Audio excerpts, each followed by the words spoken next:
बिस्मिल्लाहिर्रहमानिर्रहीम। अस्सलाम वालेकुम। कैसे हैं आप? उम्मीद है सब खैरियत से होंगे और मज़े में होंगे। आज मैं आपको ऑरेंज मामलेट बनाना सिखाऊंगी। बहुत इजी और बहुत टेस्टी। इसको आप बनाइए और बना के आराम से 3-4 माह के लिए फ्रिज में रखिए और इस्तेमाल कीजिए। ठीक है। इसके लिए जो मैंने चीज़ें ली हैं, ये मैंने 4 ऑरेंज लिए हैं और उनका मैंने जूस निकाल लिया था। ठीक है। 1/2 लीटर इसमें जाएगा पानी। जो ऑरेंज का मैंने निकाला था जूस, उसका ये पल्प है सारा। ठीक है। और इस तरह से ये मैंने इस तरह के छिलकों में से निकाल लिया था, ये भी निकाला था और जो जूस निकालते हुए जो पल्प आता है वो भी साथ है। ठीक है। वेस्ट नहीं करेंगे, इसका मैं आपको बाद में बताती हूँ कि क्या करना है। 1/2 kg इसमें शुगर जाएगी और ये माल्टे के छिलके हैं। ये मैं अभी आपको बताती हूँ कि मैंने ये किस तरह किए हैं। ठीक है।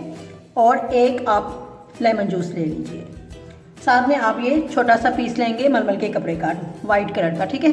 तो चले मैं बताती हूँ कि ये मैंने कैसे ये छिलके बनाए हैं। ठीक है। चले ये देखें, इसको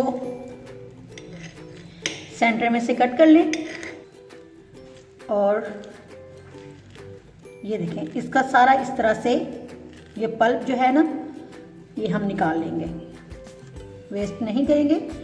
और ये जो है वाइट, ये जो वाइट पार्ट है इसका, ये सारा हमने रिमूव करना है क्योंकि इससे इसका टेस्ट कड़वा आएगा, इसलिए हम रिमूव कर देंगे।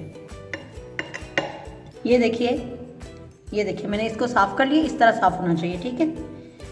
अब इसको कट कर लें सेंटर में से और इधर से भी कट कर लें। अब इनको हमने इस तरह से काट लेना है। ये देखिए, इस तरह कर लें। 2 ऑरेंज के ये आप छिलकों को इस तरह कर लें। ठीक है। चलिए ये इस तरह। तो चले इसकी आप कुकिंग स्टार्ट करते हैं। अब मैं पैन में सिंपल इसको देखें क्या करना है। पैन में मैं पहले पानी डालूंगी, जूस ऐड करेंगे और लेमन जूस, और ये देखें इसमें मैं ये वाले छिलके भी डाल दूंगी ऑरेंज के। और ये जो हमारा पल्प है ना, इसको मैं इस कपड़े में बांधूंगी सारा। ये सारा इसमें डाल दें। चले इसमें बांध दें।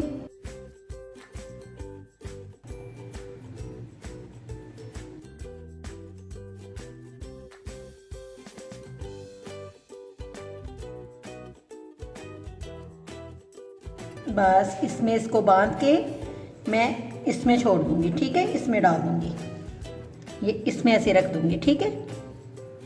और इसको मैं अब कुक होने के लिए छोड़ दूंगी 15 मिनट्स के लिए मीडियम फ्लेम पे। ठीक है।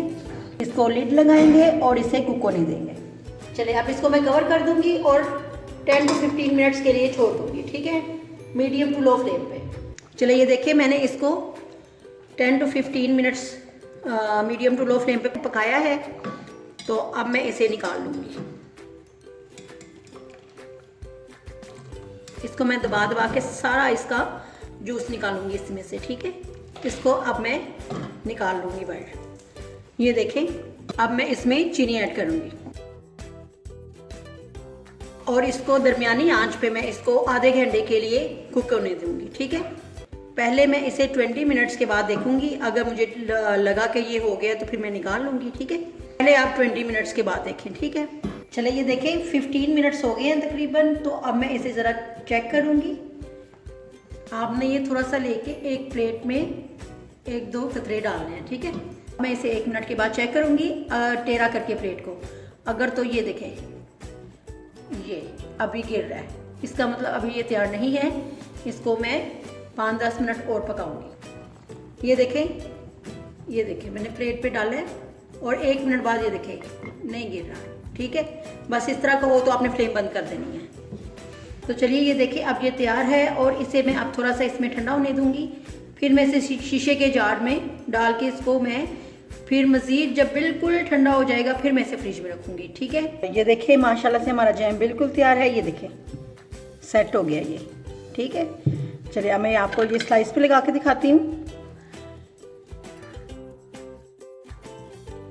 ये देखें माशाल्लाह से बिल्कुल सेट है ये। एक मैंने ये हल्का सा फ्राई किया था और एक में ये आपको सादे पे लगा कर दिखाते हैं। आप भी इसी तरह बनाइए और इसको आराम से फ्रिज में 1-2 माह के लिए रख लीजिए, ठीक है।